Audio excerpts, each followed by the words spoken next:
वज़ीर-ए-आला के चंद्रशेखर राव ने ब्राह्मण सदन भवन का इफ्तिताह किया। इस प्रोग्राम में चीफ सेक्रेटरी शांति कुमारी, वजीर तालीम सबीता इंदा रेड्डी, MP रंजीत रेड्डी, MLC वानी देवी, GHMC मेयर विजय लक्ष्मी, हुकूमत के मुशीर रमनाचारी और स्कॉलर्स ने शिरकत की।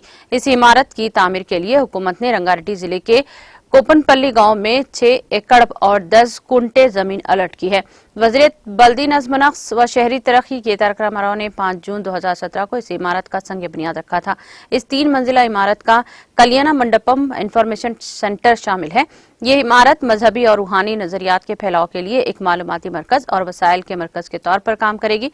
इसमें रूहानी किताबों, वेदों, अभिष्टों और पुराणों जैसे अदब के साथ एक लाइब्रेरी कायम की जाएगी। ब्राह्मणुడికి బ్రహ్మజ్ఞాన వాంస్తు బ్రాహ్మణః అని నిర్వచనం చెప్పారు పెద్దలు.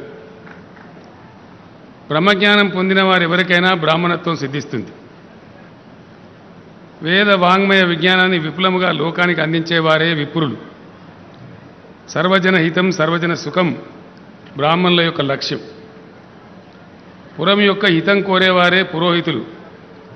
లోకా సమస్త సుఖినోభవంతు అన్నది బ్రాహ్మణుల నోట పలికే జీవనాదర్శం. బ్రాహ్మణుల మనసు, మాట, శరీరం చేసే పని లోకహితం కోసమే.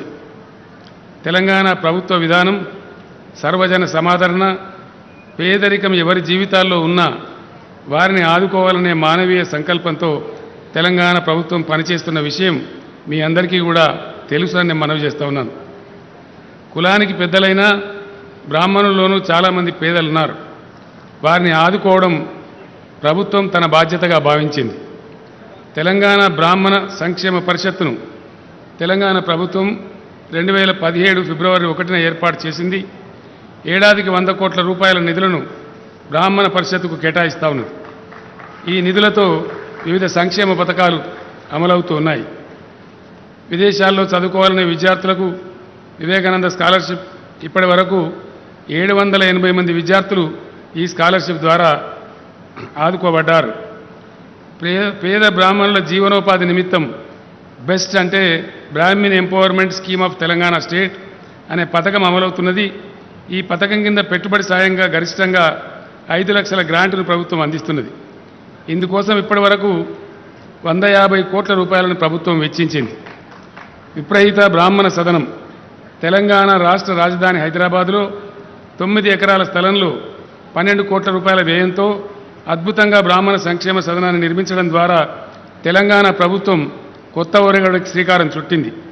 ఈ విధంగా ఇంత ఖర్చుతో సనాతన సంస్కృతి కేంద్రంగా బ్రాహ్మణ సదనాన్ని నిర్మించిన మొట్టమొదటి ప్రభుత్వం దేశంలో తెలంగాణ ప్రభుత్వమే. విప్రహిత పేరుతో వెలిసిన ఈ బ్రాహ్మణ సదనం ఆధ్యాత్మిక, ధార్మిక, వైదిక కార్యక్రమాల నిర్వహణకు మార్గదర్శక కేంద్రంగా నిలుస్తుంది. రాష్ట్రానికి విచ్చేసే పీఠాధిపతులు, ధర్మాచార్యుల విడిది కేంద్రంగా ఈ సదనం సేవలు అందించనున్నది. పేద బ్రాహ్మణ కళ్యాణాలకు ఉచితంగా ఇచ్చే వేదికగా ఈ భవనంలోని కళ్యాణ మంటపం ఉపయోగపడుతుంది.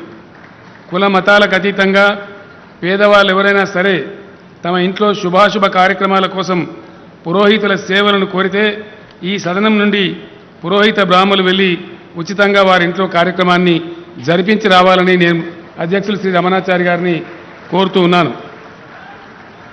ఆ విధంగా విప్రహిత సకల జనహితగా సమాదరింపబడాలని, విఖ్యాతి పొందాలన్నదే నా వ్యక్తిగతమైనటువంటి అభిమతం.